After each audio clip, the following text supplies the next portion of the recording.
बदायूं जिले के दातागंज विकास खंड के प्राथमिक विद्यालय डेहरपुर कला ने भी ठान लिया है कि पहली से तीसरी तक की कक्षा के विद्यार्थियों को शैक्षिक नवाचारों के साथ निपुण बनाना ही है, ताकि उनके भविष्य की नींव मजबूत हो। स्कूल का उद्देश्य है कि कोई भी बच्चा स्कूल की पढ़ाई ना छोड़े।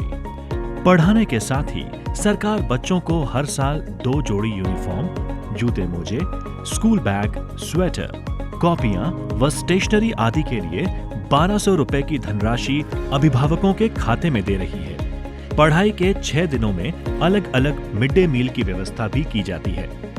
पढ़ाने के नए तरीकों में दीवारों पर पेंटिंग, पोस्टर, चित्रकथा तैयार किए गए हैं। इसके अलावा पुस्तकालय के जरिए बच्चों को कहानियों और सामान्य ज्ञान की पुस्तकें पढ़ने को दी जा रही हैं। इनके माध्यम से बच्चों में पढ़ने को लेकर रुचि जागृत की जाती है। कोरोना काल में पढ़ाई को लेकर चुनौती आई तो दीक्षा ऐप का सहारा लिया गया और बच्चों की पढ़ाई को रुकने नहीं दिया गया। अब जबकि नियमित स्कूल शुरू हो चुके हैं तो पढ़ाई के साथ बच्चों को खेलों के प्रति भी रुचि बढ़ाने का काम किया गया। उन्हें खेलों की सामग्री उपलब्ध करवाई गई है। प्रैक्टिकली सिखाने के लिए बच्चों को कुम्हारों के पास तो कभी बुनकरों के पास ले जाकर कारीगरी ही नहीं सिखाई जाती, बल्कि समाज में हुनरमंद लोगों के प्रति सम्मान का भाव रखना भी सिखाया जाता है। शौचालयों में सफाई रखी जाती है और स्वयं भी स्वच्छ रहना सिखाया जाता है। बच्चों के लिए समय समय पर खेलों ही नहीं, सांस्कृतिक कार्यों की प्रतियोगिताएं भी आयोजित कर उन्हें प्रोत्साहित किया जा रहा है। स्कूल के बदले हुए वातावरण का ही परिणाम है कि स्कूल में बच्चों की संख्या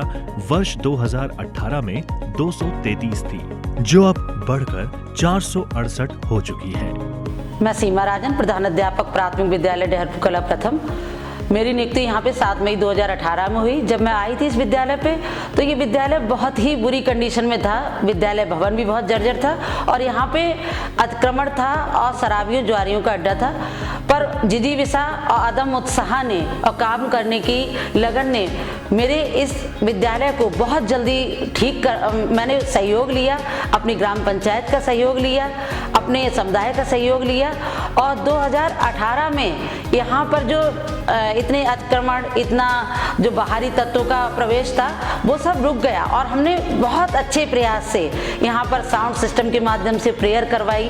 ग्राम पंचायत के सहयोग से ऑपरेशन कायाकल्प के 19 पैरामीटर पूर्ण किए और इस विद्यालय में एक अच्छी सी लाइब्रेरी बनाई, स्मार्ट क्लास बनाए और कक्षा कक्ष में जो हर क्लास में TLM से युक्त हैं, लर्निंग कॉर्नर बने हुए हैं, क्लास वाइज टाइम टेबल से पढ़ाई होती है और जो हमारा विद्यालय का प्रेयर सेशन है, प्रार्थना स्थलीय गतिविधियां वो बहुत अच्छी होती हैं, जिनको समुदाय ने देखा और समुदाय का विद्यालय के प्रति विश्वास बढ़ा। जो नामांकन हमारे यहाँ 2018 में 233 था, आज सत्र 2022-23 में नामांकन 468 है और मेरा विश्वास यही है कि इस विद्यालय को यहीं पर नहीं रुकना है, बच्चों के हित में और बहुत सारे कार्य हमें करने हैं। स्मार्ट क्लास हमारे यहाँ है, मिड डे मील सेट है, ऑपरेशन कायाकल्प के कई बार बच्चों के, एक बार हमने आंवला चापट फैक्ट्री जो हमारी किसानों के लिए एक बहुत बड़ी फैक्ट्री है, उसका एक्सपोजर विजिट कराया।